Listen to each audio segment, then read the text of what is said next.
Hey everybody, welcome to Pop Culture Philosophers. I'm Rockin' Robbie Billups, and it's time for the weekly comic book review.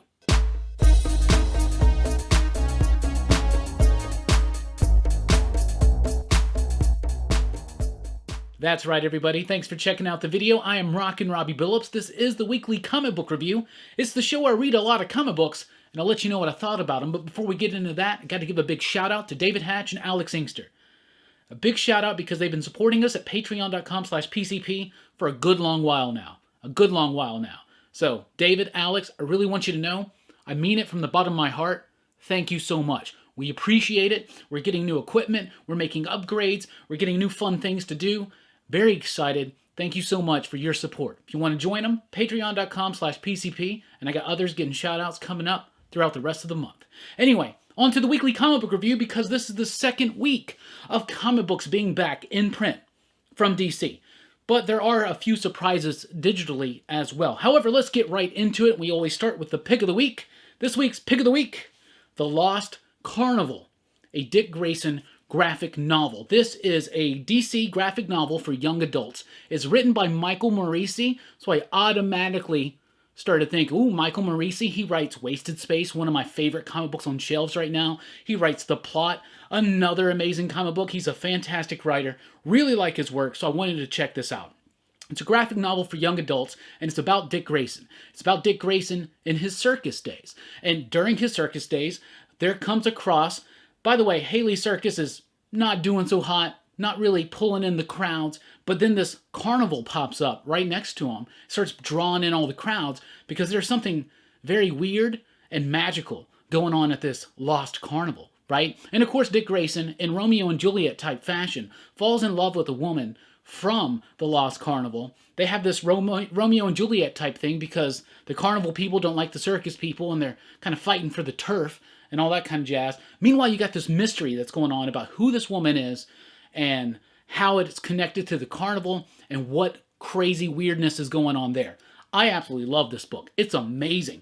It reads a lot different than some of Michael Morisi's stuff. It really flows, like really flows. And I think Morisi's work always flows, but this one flows so well. It's 200 pages, and I thought it was going to take a while to get through, and it did not. It had a nice, elegant approach to the script, and the artwork by Sass Millage is absolutely fantastic. The coloring is done very monochromatically, but it really helps affect the tone and atmosphere of the story because it actually shifts and changes according to where the scene is going on. But it's a nice romance, but it's not just all romance. It's got some fun and exciting bits. The character of Dick Grayson, even though this is an out-of-continuity tale, that character is still true to the core and heart of the character. Morisi completely gets the voice right. All the other characters, everything about this I absolutely loved. I've been hearing some really good stuff about these DC graphic novels that they've been doing. Some for all ages, some for young adults, and I definitely wanted to check this one out because it's Michael Morisi, and if the rest of them are at this level of quality and craftsmanship, I'm definitely going to be checking out some more, especially some of the ones that I've missed that I've heard some good stuff about. So, if you've read any of these DC graphic novels and you got some to recommend, throw them down in the comments below. I'd love to check them out. Anyway, The Lost Carnival is available in print right now, also digitally. Get it. This is my pick of the week, and I don't usually go for graphic novels or stuff because I don't usually have the time. However, it was a small stack, so I figured, what the hell, let's read it, and I'm glad I did. It made the pick of the week. This was amazing. Loved it so much. On to the rest of the book. So last week, we didn't have too much excitement from DC. We had the finale of The Dreaming that was awesome, the next issue, Daphne Byrne, and a few reprints.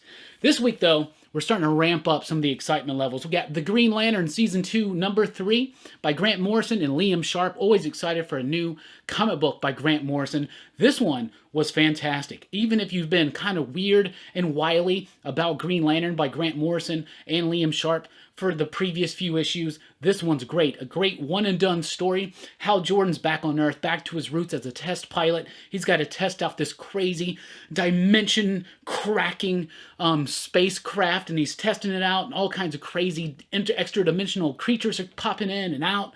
And it's a great one-and-done story in a typical Grant Morrison fashion. Liam Sharp's artwork is gorgeous. As usual, it's already gorgeous, but he's coloring this issue himself.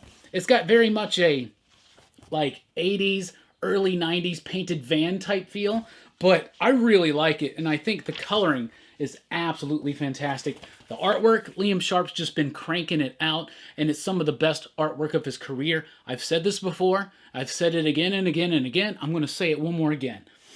Grant Morrison and Liam Sharp are veterans in this industry, and their work on Green Lantern right now, they're acting like they're at the start of their careers, fresh with energy and bouncing with ideas. The Green Lantern, number 3, best issue of this series so far, as far as season 2 goes. But the 3rd issue of season 1 was one of my favorites too. So it's about to ramp up. Plus, a little bit of threading about some potential things that are going to occur. Anyway, Flash 753 is here. I love what Joshua Williamson's been doing with the Flash since 2016, since he started this title with Rebirth. I love this book. It's had moments where at times I felt like maybe it was stretching the stories too thin.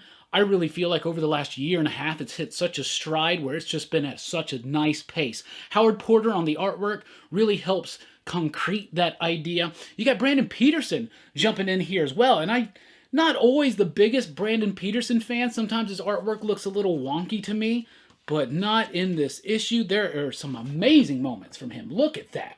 So yes, this is a Reverse Flash-centric issue. It will get you caught up on the Reverse Flash if you're unfamiliar with the character's history and his relationship and in evil with the Flash. So it'll get you caught up on that. But if you already know the Reverse Flash, you're really going to like some of the stuff that happens in this issue. Basically, Barry is going to try to get Reverse Flash to help him out against Paradox. And I'm really liking this book. Howard Porter, he bring in this energy, this solid line work. Great stuff.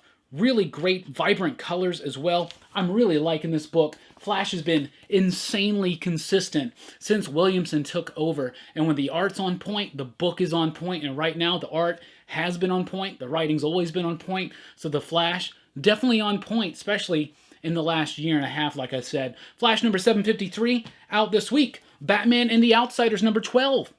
I quit reading this one probably around issue 4 or 5 or something like that. So I knew it was coming up, knew it was going to be a small week, so I got caught up on Batman and the Outsiders. I actually started off reading the Brian Hill Detective Comic story on the outside that sets this whole, book up.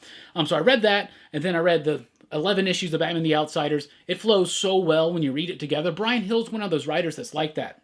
He's got a great cinematic way of writing, and it's very much, there's no wasted dialogue, and the lines, they work, and it flows naturally. But when you read it all together, it really helps that story because it's paced out, it's stretched out, he's doing some great stuff with the characters. It maybe not the most original type stuff, but interesting. At least he's doing something. It's not just a series of cool events or anything. Anyway, in this issue, Ra's al Ghul's making his big play. He's got some kind of alien technology that's going to raise him up to a level of eco-terror that we've never seen before. And when you think of eco-terror in the DC Universe, you think of Ra's al Ghul, so imagine that getting amped up to the oomph degree. Anyway, Batman the Outsiders has been great. I'm loving what Dexter Soy's doing, this raw, gritty, but very dynamic and full of action and energy type style.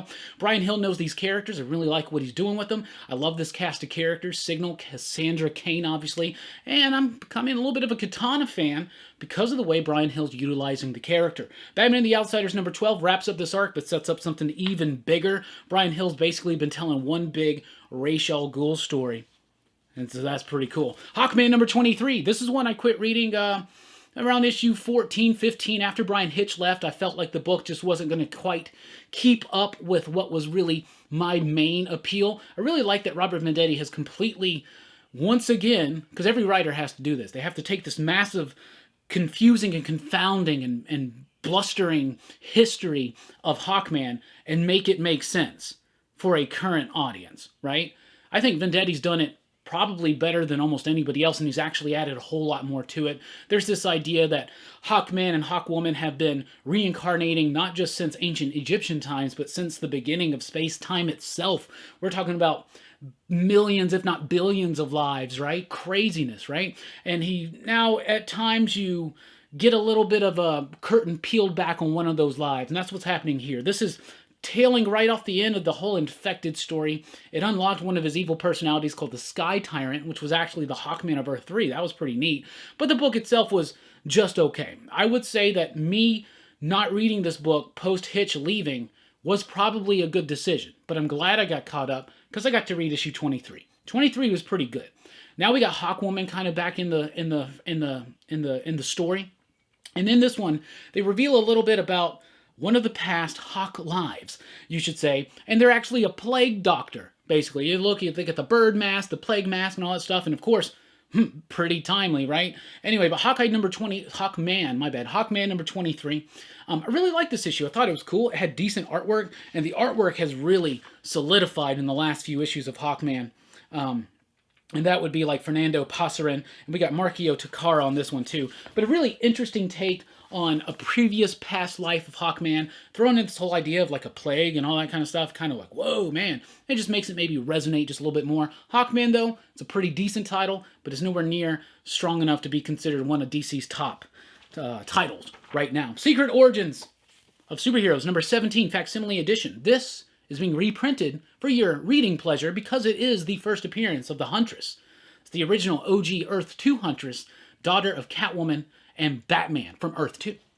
So I've never actually read this origin. I've known about her origin, obviously. So I read it, right? And it's got a Green Arrow origin in it as well. It's pretty cool because it's got Mike Grell artwork. That's neat. There's a Legion origin story in like their first case. It was okay. I'm never been the biggest Legion fan. But the Hunter story is pretty cool. And I really liked it. I really liked going back and revisiting it and seeing some old school stuff. What's crazy is I didn't realize that Huntress didn't show up till around the 70s. I thought she was a little bit of an older character than that. Joker Harley, Criminal Sanity, issue number 4. I've been loving this book. It's kind of like a police procedural meets Seven meets Joker and Harley in Gotham, right? I love it, right? No Batman. It's about Harley Quinn. This is one of my favorite characterizations of Harley Quinn. She is a not a psychic. She is a psychological profiler for the police. So when a serial killer comes in, she's the one that they bring in.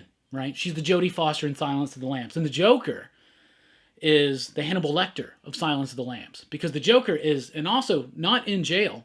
So the Joker is the one case that got away from her. She can never solve it, right? And now there's this new series of murders.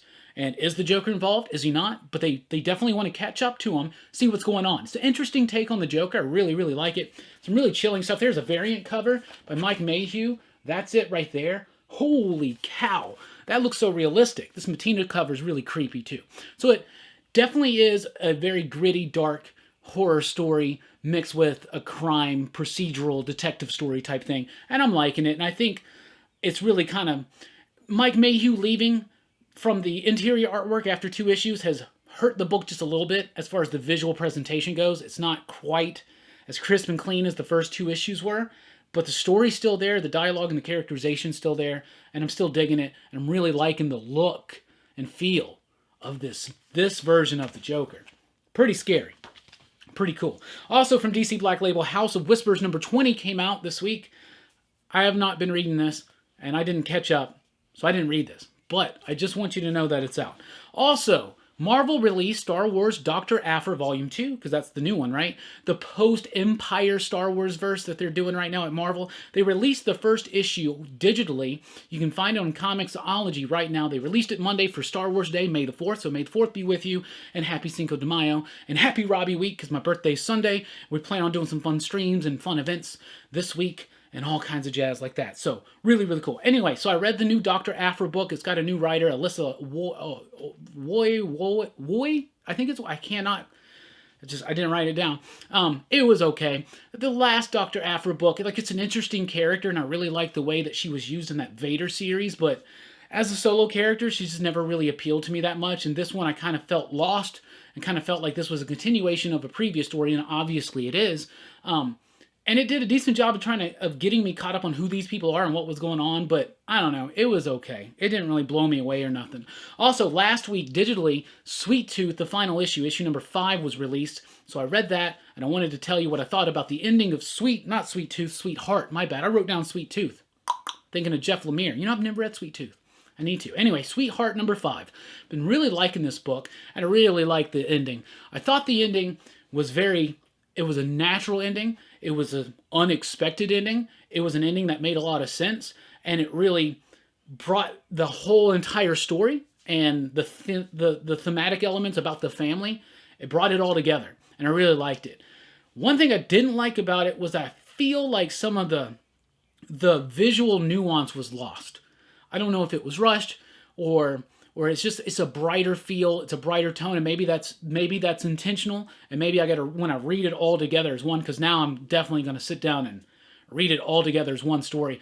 But I really like the story. I like the concept. It's the one about these monsters will pick you, and they'll follow you around your entire life until they can actually be able to eat you. And there's this tonic you can drink that will hold it off, but it kind of gets passed on through children. I don't know. Crazy stuff. Great story. If you like horror, definitely check it out. Action Lab's been doing some pretty solid stuff. When I was on that digital-only diet for a couple weeks there, I found a lot of good Action Lab stuff that I was into. So I'm definitely going to keep my eye on that company and what's going on there. But Sweetheart was definitely one of those ones. I really liked the ending. The only problem I had with it was just visually. I would have wanted it to be a little bit more dark and gritty like those first couple issues. But maybe it was just read it too fast. Maybe it's because it was digital. Can't wait one day to get it in print.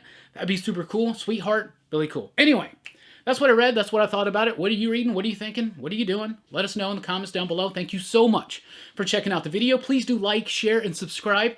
And join us over at popculturephilosophers.com for podcasts and a whole lot more. I've been Rockin' Robbie Billups. Thanks for rocking with us. Keep on reading.